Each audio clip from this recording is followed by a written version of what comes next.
Minnesota Governor Tim Walz delivered his State of the State address tonight to a packed room of lawmakers in St. Paul. It was also his first address of his second term.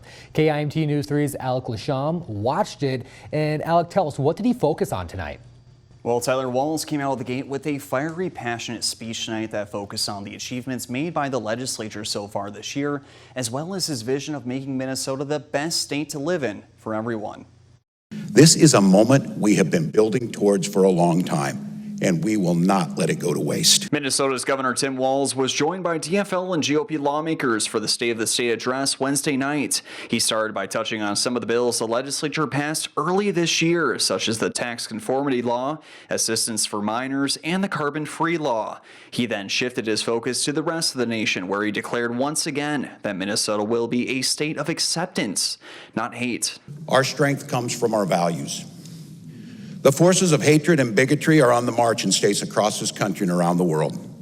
But let me say this now and be very clear about this. That march stops at Minnesota's borders. Walz also touched on his vision of making Minnesota the best state for families. Let's keep choosing the right fights.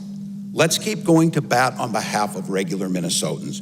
And let's keep making Minnesota the best place to have that family. That's what this year's budget and discussion is all about.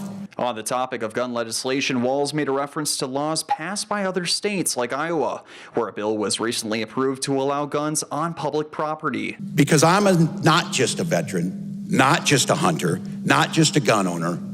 I'm a father, and for many years I was a teacher. And we all know damn well weapons of war have no place in our schools, in our churches, in our banks, or anyone wants to live in peace. David Hand, who is the chairman for the Minnesota State GOP party, says Walz's address was hyper-partisan and that he, along with DFL lawmakers, had more in common with President Biden and D.C. liberals than the interests of Minnesotans. Some other pieces of legislation Walz mentioned was laws such as driver license for all, free school lunch, and reproductive freedom. However, Walz did leave out pending legislation such as the upcoming bonding bill and the legalized marijuana bill, which was one of his main priorities at the start of this year's session. Tyler. All right, Alec, thank you very much.